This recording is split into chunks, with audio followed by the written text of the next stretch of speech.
Sabi ko, pupunta ba ako? Yes. Nag-text si sis, stay out ba tayo? Sabi ko, sige. Naka-ready na ako. So, naka-ready na yung bago. Kaya praise the Lord, andito tayo lahat. Amen. To God. Together In the one name of our Lord accord. Jesus Christ, in one Amen. accord, in one spirit. Amen. Palagpakan natin ang Panginoon sa ating mga buhay. Sister, ayaw kong maka-offend ng tao. Ayaw ko rin, kasi, di ba nung nag-aaral tayo, kailangan naka-pay attention natin sa teacher, di ba? Kasi yung teacher namin noon, sa English, kapag hindi ka naka-pay attention, talagang tatamaan ka ng eraser. Babatuhin ka talaga. Ganun. Kaya yung mga iba nagre-reklamo kasi binabato niya ng eraser o kaya chalk kasi hindi sila nakikinig. Kasi alam nyo, ang hirap pong tumayo sa harapan pag wala pong nakikinig. Amen. Amen. Kaya ang pakiusap ko po, kahit isang oras lang wala pong magsi-cellphone, please. Amen. Kasi nandito tayo para kay Lord. Amen. Yung cellphone natin 24 hours kay higa natin eh. Isang oras lang para sa Lord. Amen. Amen po ba? Amen. Oh, praise the Lord. Hallelujah. Glory to God. Glory to God. Hallelujah. Amen. Yes, Lord. Ha? Amen. Praise the Lord. Nandito na si Sister Joy. Kompleto na tayo. Praise God. Hallelujah. Palakpakan po natin ang Panginoon sa pampalakpak. At tayo po yung manalangin. Napakaganda, Lord, ng aming praise and worship this afternoon, O God. Alam po namin na nandito ka sa aming kalagitnaan ngayon, Lord. Lord, hipuin mo ang bawat puso na nandito ngayon.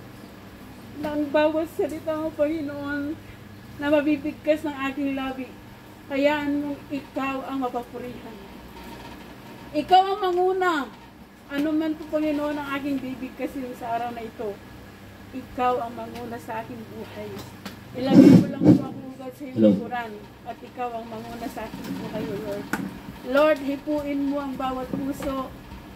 Let your Holy Spirit be with us in the name of us.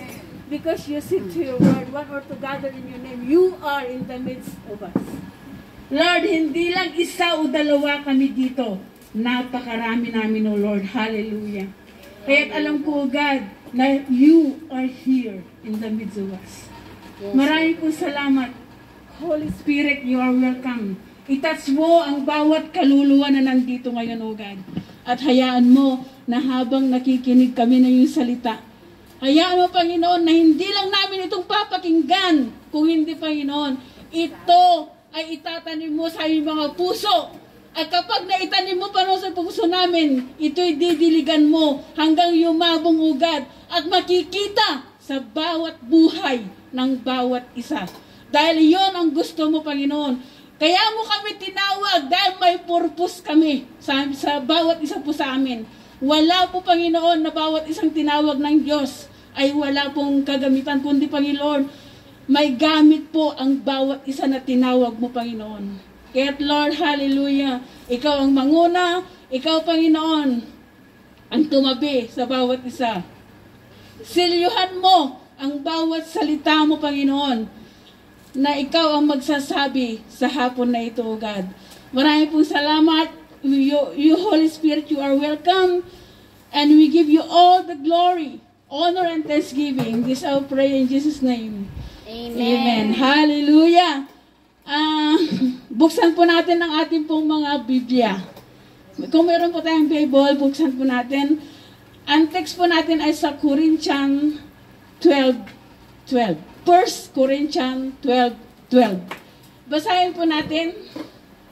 1 Corinthians 12:12. Oo. Ang sabi niya doon sa 1 Corinthians 12:12, mag-eyeglass na po kasi hindi na yata ako hindi ko na nakikita yung maliliit na yung word ng Bible ko. Ang sabi niya dito sa 1 Corinthians 12:12, Christ is like a single body which has many parts. It is still one body even though it is made up of different parts. In the same way, all of us, whatever, Jewish or Gentile, whenever slave or free, have been baptized in the one body by the same Spirit, and we have all been given in one Spirit to drink. Yung one body po with many parts, meron pang isang unity and diversity in the body. Ibig pong sabihin, yung sinasabi ng Lord na one body, siya po yung body natin. Ang Lord ang katawan. Tayo yung mga sanga. Amen. Amen. Kasi pag walang puno, walang sanga, di ba? Pero pag nawala ang puno, anong mangyari sa sanga? Patay. Di po ba? Ganon din po. Kasi ang lahat, sinabi niya, lahat ng parte ng isang katawan, mayroon pong use. Tingnan mo yung katawan mo, buong buo ka. May mata ka, may ilong ka, may bibig, may tainga ka. Subukan mo na tainga ka lang. Makakalakad ka ba punta dito? Di ba hindi? Subukan mo na ulo ka lang. Matatakot sa'yo yung matadaanan mo dyan sa labas. Kaya, ang pagmamahal ng Lord sa atin ay walang makakapantay. Kasi binuo tayo. Kompleto ka. Hindi ka kalbo. May buhok ka. Kompletong buhok mo. Oh. Amen. Amen. Yung paa mo, hindi ka pilay. Yung kamay mo, buong buo. Meron kang 10 daliri. Yung ibang wala eh. Ipinanganak yung iba, walang kamay, walang paa. Pero purihin ang Panginoon. Tayo ay buong buo. Pero tayong lahat ay meron pong gamit. Itanong nga natin yung sarili natin, ano yung gamit natin sa gawain ng Panginoon. Tinawag tayong lahat kasi may purpose ang Panginoon sa bawat isa. Kaya kailangan lang natin iyan yung sarili natin sa Panginoon, idulog natin yung sarili natin sa Panginoon upang maunawaan natin kung ano, bakit tayo tinawag ng Panginoon. Amen. Amen. Bakit nandito ka sis? Anong gamit? Bakit ka nandito? Para purihin ang Lord. Amen. Amen. Amen. Kaya, ang isa pong katawan, ang katawan ni Kristo, siya po yung foundation natin. Kasi pag wala ang katawan ni Kristo, wala tayo dito. Amen. Amen. Amen. Kaya, kailangan po, kung ano yung gusto ng Panginoon na ipagawa sa atin, makinig po tayo. Amen. Gawin po natin. Ipasabuhay po natin. Hindi yung nakikinig ka lang, pagkatapos ng pinakinggan mo, lumakad ka lang ng 1 kilometro, nakalimutan mo na yung napakinggan mo. Hindi. Ang gusto ng Panginoon, kapag nakinig ka ng salita niya, pagbulay-bulayan mo yun. Hanggang sa maipasa puso mo at makita sa buhay mo. Kasi yun ang gusto ng Panginoon eh. Yung makita ka na lumalago. Yung makita ka na alam mo ang purpose sa buhay mo. Kasi kapag hindi mo alam kung ano ang purpose ng Diyos sa buhay natin, wala. Hindi tayo lalago. Kaya kailangan kapag tayo ay pumupunta sa gawain ng Lord, you know yourself. Alam mo natin yung sarili natin. Alam mo yung obligasyon mo, alam mo yung duties mo. Kailangan alam natin yon. Kasi ang isang grupo, ang isang ministry, kapag isa lang yung gumagalaw, mag-work ba yon? Di ba hindi? Kailangan tulong-tulong lahat. Kailangan meron kang gagawin.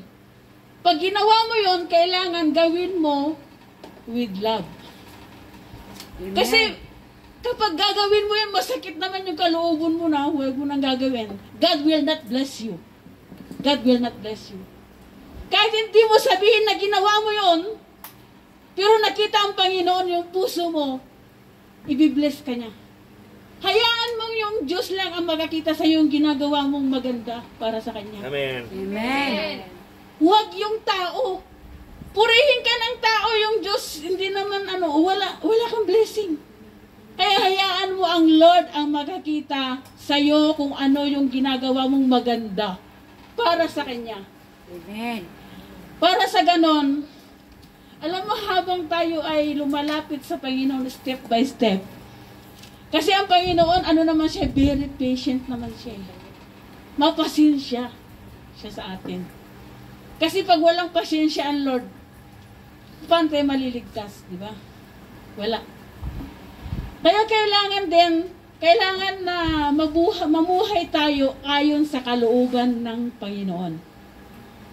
Ayon sa kalooban niya. Kasi kapag hindi tayo namumuhay ayon sa kalooban ng Lord, useless din yung pag ano natin sa Kanya. Wala kumbaga sa tigang. Alam niyo yung tigang? Alam niyo yung tuyong-tuyo ka na? Wala ka ng wala, gaya yung lupa. Kapag El Nino, di ba yung tuyong-tuyo, hindi ka makapagtanim. Yung tanim mo, hindi lalaki. Agbaling nga bingkol. Sino yung mga Ilocano dito? Bingkol. Amen. Di ba? Yung DJ Bukid, paano na mag-aaringat? Agruringat da. Di ba ganon? Amen. Kaya huwag tayo maging tigang. Kailangan tayo ay nag-aalab lagi. Alab lagi. Laging nag-aalaw. Oo, para sa Panginoon. Nag-aalab ng puso. Ay sorry kasi yung ibang meron pa kasing ibang meaning ng tigang. Pero sa Lord hindi 'yun ang niya.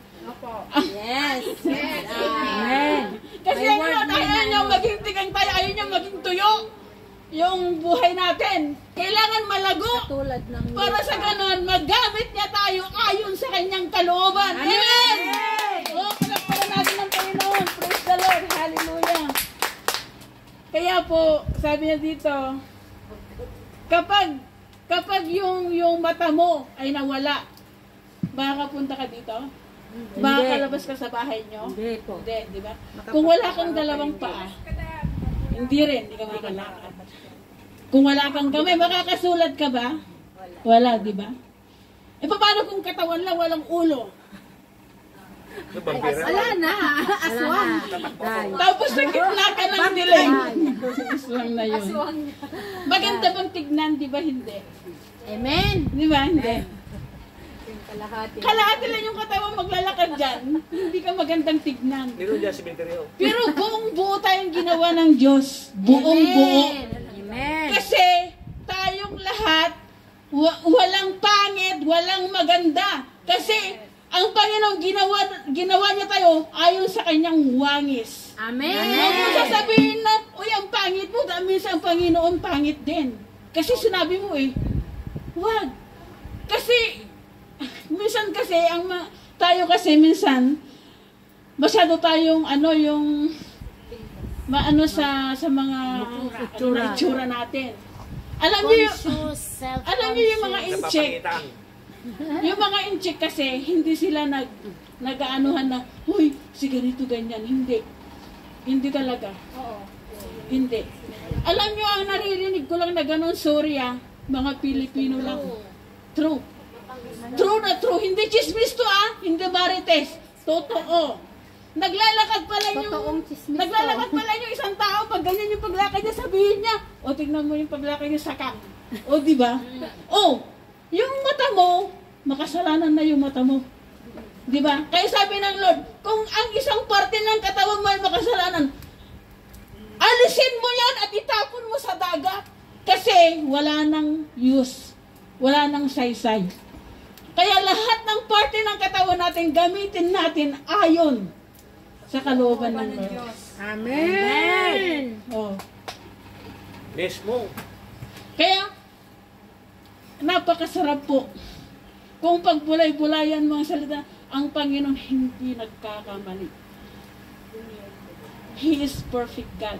Tayo, we are imperfect. Walang perfectong tao sa mundo. tayong lahat ay makasalanan.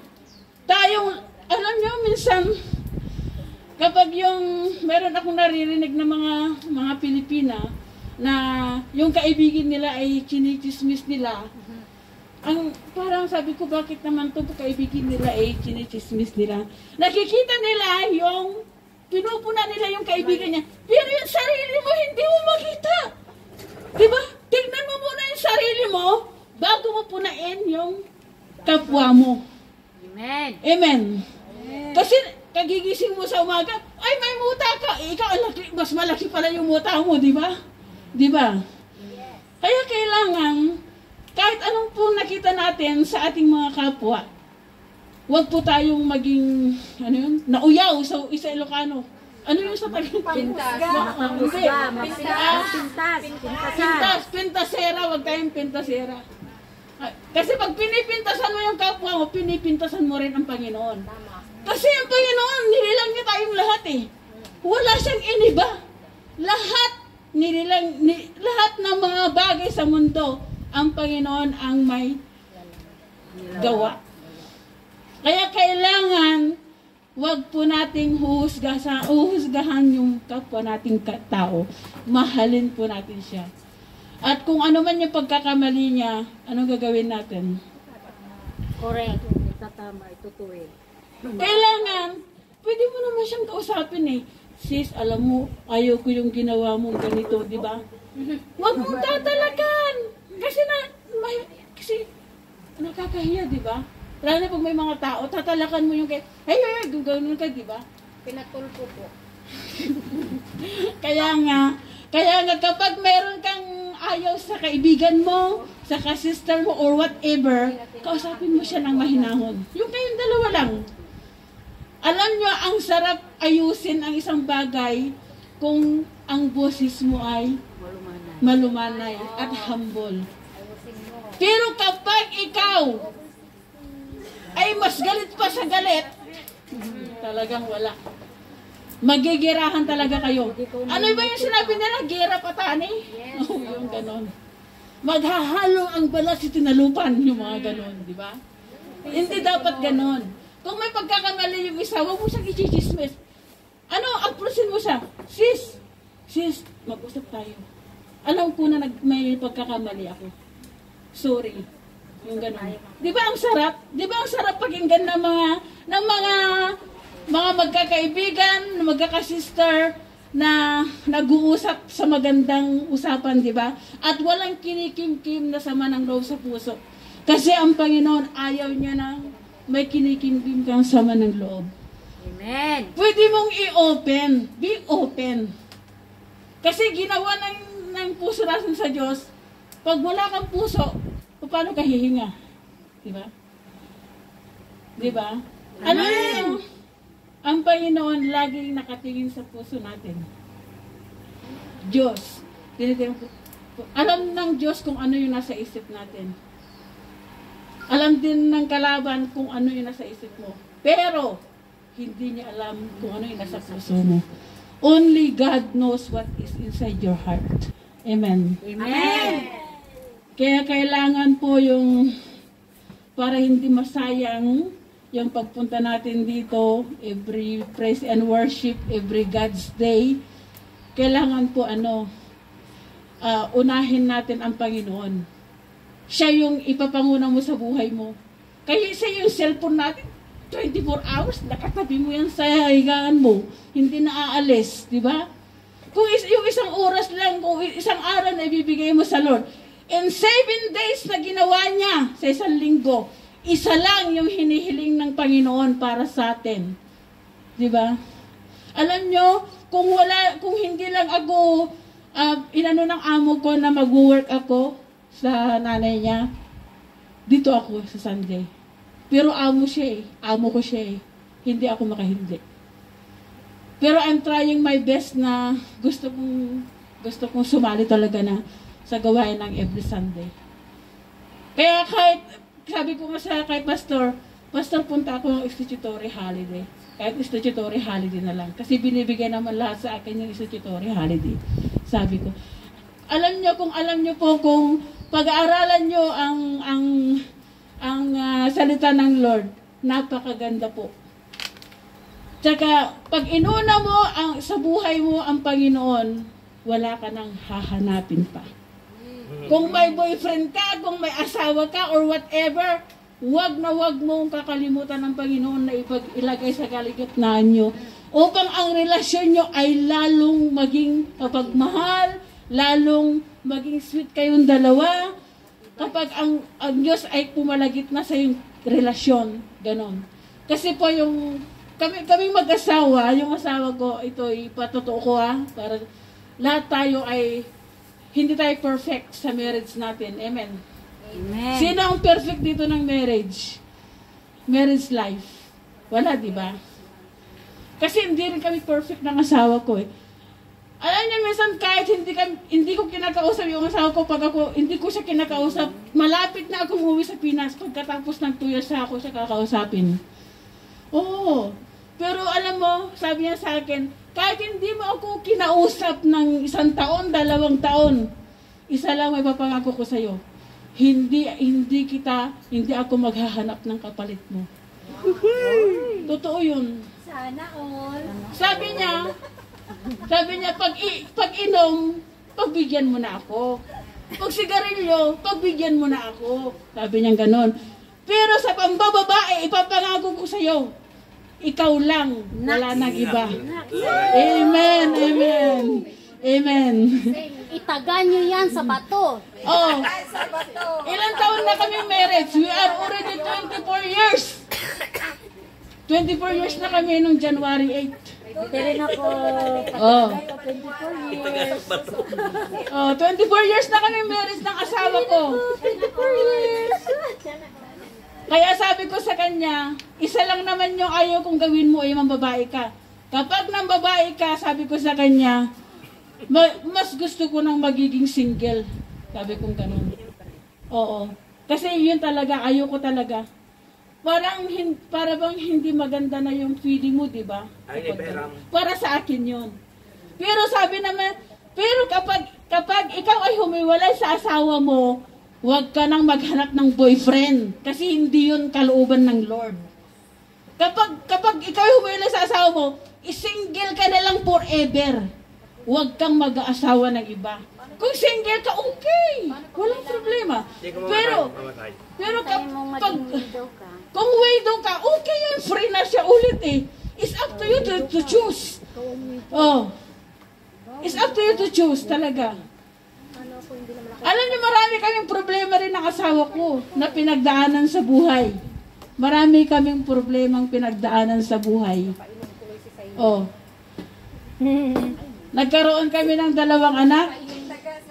Siya po yung nag-alaga sa mga anak namin. Kasi iniwanan ko yung bunso namin ng 9 months old. Tapos yung una kong anak ay 2 years old. Siya lang nag-alaga sa kanila. 9 months old hanggang ngayon. 18 years old na yung dalaga ko. Ngayon, 20 years old naman yung binata ko ngayon. Kaya sabi ko, napakabuti mo, Panginoon. Dahil kahit ilang dekada na akong lumayo sa aking mga anak at asawa, hindi mo kami pinababayaan. Amen. Diyan mo makikita kung paano ka alagaan ng Panginoon. Amen. Amen. Hallelujah. Kaya kailangan ituwid po natin yung ating mga buhay.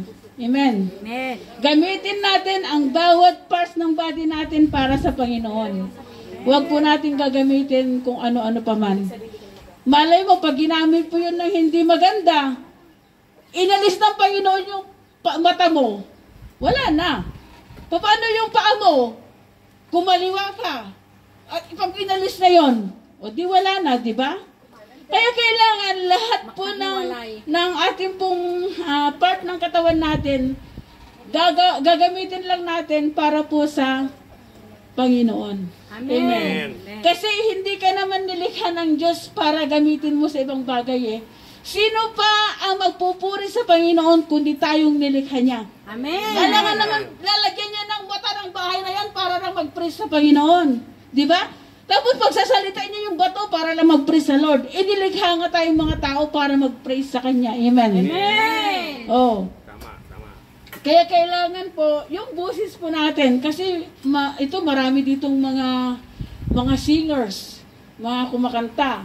Kaya gamitin natin sa Panginoon yan. Lalo pa nang bibigyan kayo ng magandang pang-boses kapag ginamit mo sa Panginoon yan. Dadagdagan niya yung ganda ng boses mo. Oh. Amen. Totoo po yun. Ako hindi ako magaling kumanta. Pero pag gusto kong kumanta, yun nasa banyo ako kumakanta.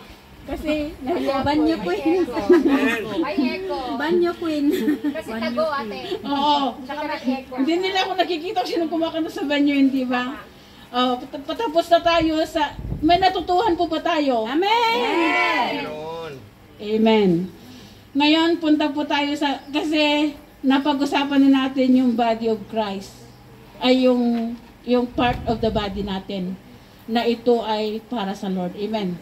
Kasi siya yung body, tayo naman yung mga Kaya nga, meron si salita doon na I am the vine, you are the branches. Amen. Amen. Kasi pag wala yung puno na yan, wala naman yung branches. Patay ang branches. Amen. Walang bunga. Amen. Kasi kapag wala kasi yung wala yung puno, walang roots, paano mabubuhay yung mga branches, di ba? Wala, patay lahat.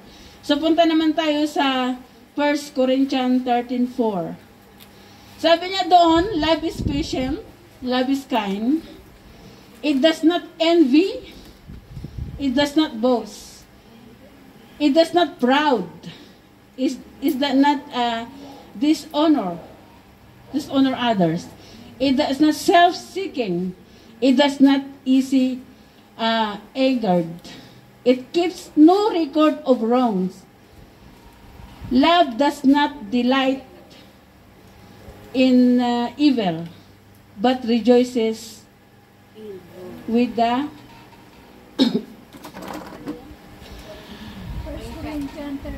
1 Corinthians 13:4. Until patapusin mo yung hanggang sa matapos yung love is patient, love is kind.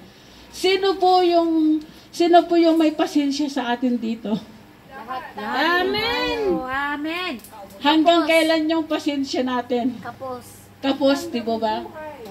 Binaon natin. Kasi ang Panginoon, yung pasensya niya, hindi na uubos, walang katapusan. Kaya humingi tayo ng karagdagang pasensya. Alam niyo yung mga alaga natin minsan, gigil ka na, di ba, sa mga alaga, kung may mga alaga dito.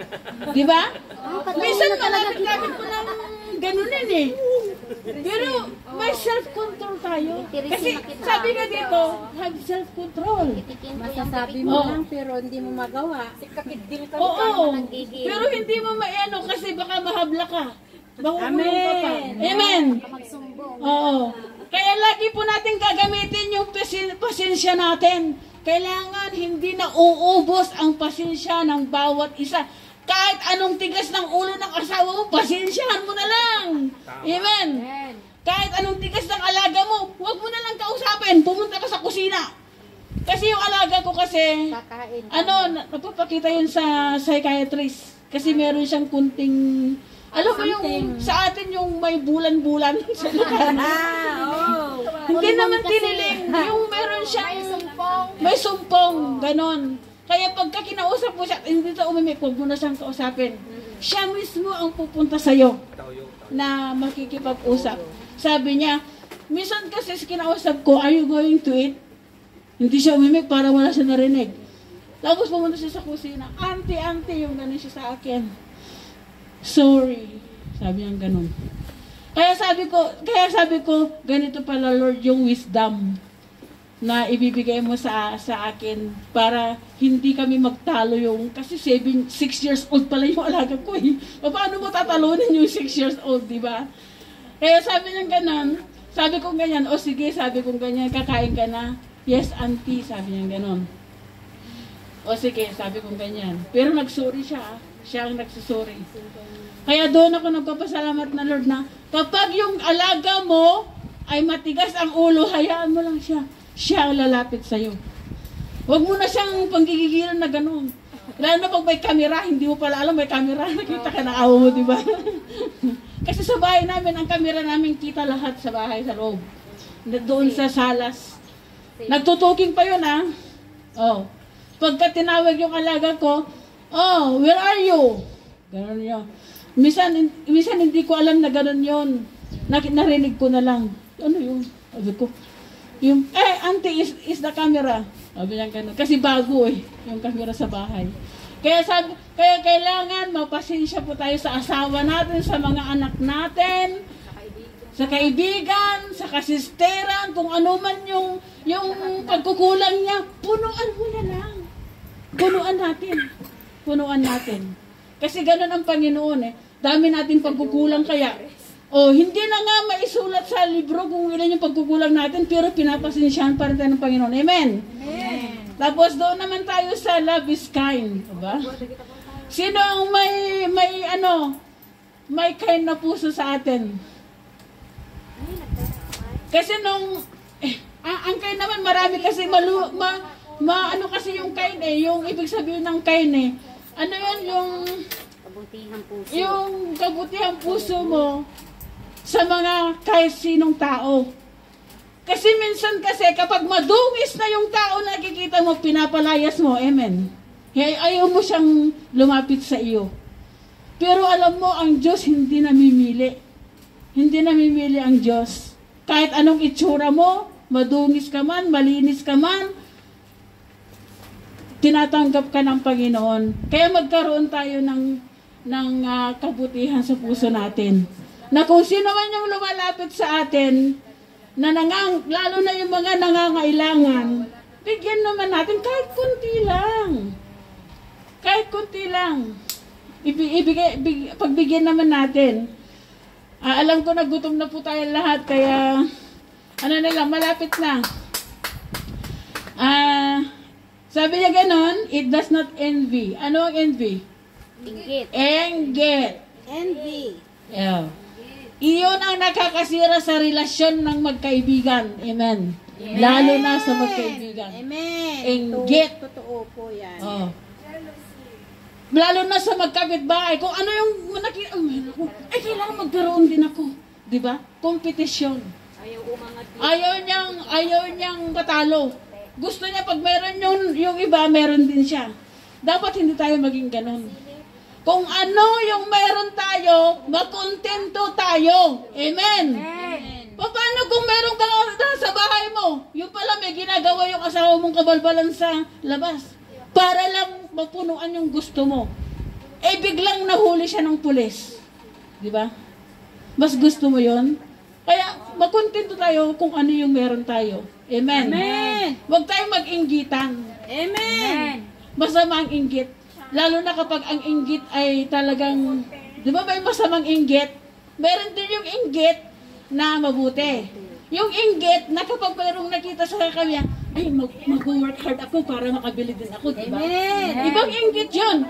Ang masamang inggit, kailangan magkaroon din ako yan. Kahit anong mangyari, kailangan ako bibili din. Kahit masama na yung pinanggalingan, di ba? Kaya kailangan wag po tayo maging inggitera. Amen.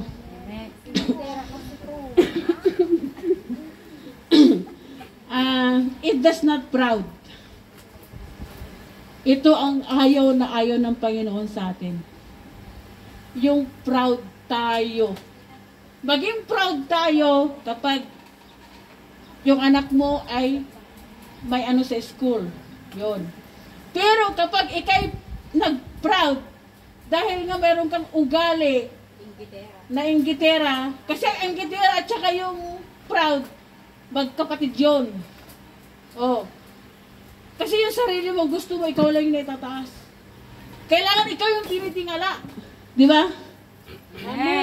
Ayaw mong ibinababa ka. Hindi maganda yung ganun. Di ba sabi ng Lord, ang ibinababa ay itinataas niya. Ang nagpapataas ay ibinababa niya. Anong mas gusto mo doon? Yung napapakumbaba. Di ba?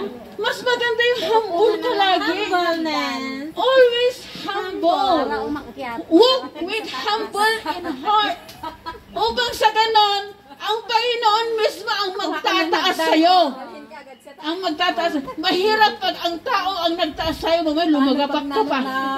Di ba? Kung nalaglag, okay lang. Oh. Kasi sa baba. Kaya kailangan, wag po tayong proud sa ano, maging proud po tayo na tayo ay Kristiyano, na tayo ay ginagamit ng Lord. Wag kang maging proud na, ay, kaya ko to. Kaya ko yan. Ako. Ikaw na lang ako. Ako na. Di ba? Ang sama kayo yung ako. Ang sama na. Di ba? Wow. Ay. Wala na ang Lord. Pati yung ano ng Lord, ikaw na yung ay. O di ba? Kaya kailangan maging ganito, hindi tayo maging ganon. Kasi hindi ka pagpapalain ng Lord. Hindi ka gagamitin na malago sa gawain ng Lord kapag ikaw meron kang ugaling mapagmalaki. Sa Tagalog. Amen. Kailangan lagi tayong humble. Yes. Amen. Amen. Always humble. Kaya sabi ko nga, pati yung mga anak ko, ayoko silang maging yung very proud, ayoko. Kasi, sabi ko sa kanila, alam mo na, sabi ko, mga bata kami, tinuruan kami ng tatay ko na huwag kaming maging masyadong mapagmalaki. Pagmataas. Sabi niya ganun. Yung tatay ko kasi, kapag katapos na yun ng harvesting, halos papamigay niya lahat. Yung naani namin sa... ako yung kawawang, nagbibit-bit ng tubig at isa-isa kong dinidiligan yung kamatis, yung mga talong. Tapos harvesting, ibabibigay lang yun sa kapitbahay. O, di ba? Di ba magagalit ka rin? Share your blessing. Kaya nga, Share your blessing. yung mga, And God bless yung mga you. nandoon, pinapanood lang ako na nagbibit-bit ng tubig. Alam mo yung asiw? Ganyan ako. Inaasiw ko yung tubig. Yung dalawa na tubig ginaganong ko. Isa-isa yan. Morning and afternoon. Yun ang ginagawa ko. Pero alam mo, kapag ikaw pala ay may calling sa Panginoon, yun lahat ng mga naranasan mo sa buhay, yun ay training mo. Training po natin yun. Kasi kapag hindi ka ginamit ng Panginoon na mag-ano ng tubig, wala kang pasensya. Hindi mo siya mayano. Tapos doon naman tayo sa love does not dishonor each other. Di ba? Huwag po tayong mag-dishonor sa mga asawa natin. Huwag po, kahit na ano pong problema sa mga asawa natin, mahalin pa rin natin sila. Huwag mo na siyang kausapin kapag ngaw-ngaw siya ng ngaw-ngaw. Nako, paano? Ano lang, ganun lang. Ganun lang. I-block na. Request ulit. Unblock mo ko. Kasi kapag mayroon kaming ganyan na ng asawa ko, kasi ako ayoko na nagkikipag-agreement. Sabi ko, ay, sandali, tinatawag ako ng amo ko. O di pa tayong quit cellphone, di ba? Sandali tinatawag ako ng amo ko. O di, wala na. Pagbukas, block na. Ay, hindi ko siya ina-unblock. Hindi ko pa siya in-unblock. Hindi. Hindi mo talaga in-unblock. Siya yung un-block sa'yo. Hindi rin. Kasi hindi niya marunong mag-Facebook eh. Yun nga lang. Hindi siya marunong mag-Facebook. Naka-block pala. Oo. Sabi niya dito, love does not self-seeking. Ano ang self-seeking? Makasarili. Yung sarili mo lang yung iniisip mo. Lagi na lang ikaw. Paano naman siya? Wala na, di ba? Kailangan hindi tayo magiging self-seeking, yung parang ikaw na lang lagi. Kailangan give and take. Amen. Ganon. Huwag naman yung ikaw ng ikaw. Paano naman siya? Di ba? Ganyan din sa mga kasistira natin, yung dito sa church. Pag together tayo, kapag yung isa ay wala, huwag niyo nang pagchismisan. I-encourage niyo ang bawat isa. Huwag niyo siyang encourage niyo siya. Sister, bakit wala ka? Ano bang problema mo? Di ba mas maganda yun? Di ba? Amen. Kailangan maging ganun tayo. Maging care tayo sa mga kapwa natin, kasi lalo yung kasistera natin. Malay mo may problema pala siya, hindi natin alam, di ba? Kaya kailangan tinatanong din natin yung kasistera. Kumusta ka na, sister? Isang text lang naman yun eh. Kumusta ka na, sister? Pero ang isang text na kumusta ka na, napakalaking dagok yung lalo na sa may problema. Sa totoo lang. Kapag may problema ka at may nanghumusta sa'yo, di ba naiyak ka pa? Naiiyak ka pa minsan. Buti pa si sister, Ano yung naalaala ako. Sabi nga dahil utang. oh, Natatakot na yung kinukumusta. wag naman yung Nakakatakot na yung makabasa ka ng pangungumusta.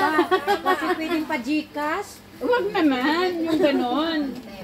Kasi hindi naman lahat ng kinukumusta mo ay umuutang. Hindi naman. Karamihan naman yung kumukusmusta kasi. Tapos, ang sabi niya dito, it keeps no record of wrong. Ikaw, kinikwenta mo ba, nililista mo ba kung ano yung pagkakamali ng kasister mo? Hindi na. Pag humingi ng sorry, was out Oh, na. was out na yon. Kaya maging ganun tayo. Kasi, huwag tayong kumimkim ng sama ng loob, hindi maganda yon. Amen. Amen. Amen. Sabi niya dito, always protect. Maging magprotektahan tayo. Amen. Kasi ang Panginoon, pinoprotektahan niya tayo. Amen. We need to protect each other. Amen. Amen. Huwag po tayong magbatuhan. Protect each other. Trust. Amen. Trust. Kailangan meron tayong tiwala. Hindi lang sa sarili, Trustan. May tiwala tayo sa ano. Huwag trustan. Iba ang trust nilalagay sa trash can. Iba din yung trust Trust. na parang hindi mabuntis eh. Kasi ang love, I always have hope. Trust. Ang pagmamahal ay merong, Let's trust. ano yung hope sa Tagalog? Pag-asa. Pag-asa. Ito, ang pag-asa. Ang Lord lang ang pag-asa natin. Amen. Amen. Wala tayong magagawa kung wala ang Panginoon sa buhay natin. Amen. Amen. Amen. Love never fails. Ang pagmamahal ay hindi kailanman ano yun? Natatalo. Ang pagmamahal ay laging nagwawagi. Kasi ang Panginoon, minahal niya tayo unconditionally, selflessly, yung wala siya Love us unconditionally. Oh. Kaya kailangan, pag magmahal din tayo, yung sa ano natin, yung totoo naman na pagmamahal, huwag naman yung pretending.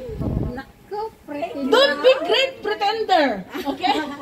Kailangan maging totoo po tayo magmamahal. Pretender. Dahil ang Diyos, totoo siyang nagmamahal sa atin. Amen. Ang Diyos, minahal muna niya tayo bago ang lahat. Ibinigay niya ang kanyang kaisa-isang buhay para sa iyo at para sa akin. Kaya kailangan po, ang pagmamahal na ibibigay natin kahit kanino, yung totoo po. Paano kung lima po sila? Yung nagki-care, yung may care ka, yung nagpro-protect ka. Yes, amen. Hindi yung pinalawon na nga kita, nandito ba? Ikaw ba yun? Ganun, hindi maganda yun. Sinusumbutan mo, pinakain mo lang ng isang, sinusumbot mo sa kanya. Samantalang ang Panginoon, kung mag-harvest ka, 1 hektarya, 1,000, sacks ng rice, di ba? Pinakain mo lang ng isang Oh. pansit. Pinakain mo lang ng sliced bread. Sungkitin ng bito eh. Hallelujah. Kaya kailangan po, maging totoo lang po tayo. Amen. Amen. Magpakatotoo tayo. Magpakatotoo tayo. Lalong-lalo na sa paglilingkod sa Panginoon. Amen. Amen. Malapit na tayong matapos, huwag kayong mag-alala. Tapos, sabi niya dito, okay, kung meron po tayong natutuhan sa 1 Corinthians 12:12 to 1 Corinthians 13:4, dako naman tayo dito sa 1 Corinthians 13:13. Sabi niya doon, be on your guard, stand firm in the faith, be courageous, be strong. Napakaganda ng salita ng Lord sa atin. Kailangan mag-stand, kayo, be on guard, mapagmatsyag kayo. Tayo. Tapos, kailangan kapag yung nakatayo ka, stand firm in the Lord. Kasi, kapag ikaw ay hindi nag-stand firm, lahat ng napakinggan mo, pag umalis ka na dito, wala na. Wala na. Kailangan po kung ano po yung narinig po natin na maganda, ipapasamuhay po natin. Amen. Amen. Tapos, Amen. in the faith of God. Kailangan may faith tayo sa Panginoon. And be courageous. Kailangan i-encourage po natin yung bawat isa. At magpalakasan po tayo sa bawat isa. Be strong, sabi niya dito. God is love. God come as first. God love us first. Amen. Siya po yung alam niyo yung ang term ng iba pang love, agape. Ang agape ay walang makakapantay na pagmamahal. Ang meaning ng agape, walang makakapantay na pagmamahal, agape love. Walang makakapantay kahit sino. Dahil pag Diyos ang nagmahal sa atin, walang makakapantay ang pagmamahal ng Diyos. Amen. Amen. Tapos, tularan po natin yung isang atleta. Alam niyo, isang atleta, bago siya pumunta sa mga kompetisyon, nagtitraining muna siya. Kasi kapag wala siyang training, sige nga, magboxing sila. Walang training, di bagsak siya. Di talo siya, di ba? Kailangan, habang tayo dito, nagga-gathering, kailangan natututo tayo. Kailangan nagmamature tayo. Kasi pag nandito ka lang, nakikinig ka, hindi mo naman ginagawa yung duty mo as isang kapatiran, isang part of the church, hindi ka lalago. Gamitin mo yung boses mo. Kung may boses ka, magkanta ka para sa Panginoon. Amen. Amen. Gamitin mo yung mga mata mo para magbasa ng Word of God. Meron nga, tayo nga 24 hours nagbabasa tayo ng text eh. Kailangan din magbasa tayo ng verse. Every day in our life, ugaliin natin magbasa ng salita ng Panginoon. Kasi kapag siya inuna mo pagising mo, napakasarap sa maghapon. Amen. Ang ganda ng lalakaran mo sa maghapon kapag inuna mo siya paggising mo pa lang sa umaga. Amen. Amen. Ang gusto ng Panginoon na Kristiyano na tayo at tayo ay naano na sa Panginoon, kailangan siya po yung uunahin po natin. At siya rin po yung magiging ending natin sa gabi. Amen. Amen. Kaya kailangan po maging tayo like Christ. Mamuhay po tayo ayon sa kalooban ng Lord. Amen. Alam ko na gutom na tayo kaya magtatapos ako dito po sa love conquers everything. Amen. Amen. Ang pagmamahal ay nagwawagi kahit na anong problema mo, kahit anong ginagawa ng asawa mo na ayaw mo, kapag nanalangin ka ng buong puso, ano man yung panalangin mo, ibipagkakaloob sa'yo. Love conquers all. Kasi ang Panginoon, once and for all, binigay sa'yo ang buhay niya at sa akin. Para tayo ay mabuhay ng walang hanggan. Yan po ang agape love of God sa atin. Yung buhay niya. Kaya, hinugasan po niya tayo ng kanyang banal na dugo sa kanyang pagkamatay sa krus ng Kalbaryo. Bakit? Nandito ba tayo kung wala ang Panginoon? Di ba wala tayo? Kaya kailangan po, ididikit po natin yung buhay natin sa Panginoon. Amen. Kaya, maging po tayo, maging mapanalangin. Kailangan unahin natin ang Panginoon sa buhay po natin. Upang sa ganon, ang buhay po natin ay maging blessing. Maging blessed. Amen. Kasi kapag inuna po natin yung gusto natin, marami kang problemang darating. Pero kapag inuna mo ang Panginoon, siya na yung magbibigay sa iyo kung ano man yung mga problema natin, siya na yung magbibigay sa iyo ng kasagutan. Kasi nakita yung Panginoon ng puso mo eh. Kasi kapag yung nananalangin ka at yung puso mo ay malinis, yung puso mo ay para sa Panginoon, ano man ang hilingin mo sa Kanya, ipagkakaloob niya. Oo. Kaya, alam niyo minsan sa buhay ko, yan ko na lang yung buhay ko, even do na hindi ako nakaka-attend sa church,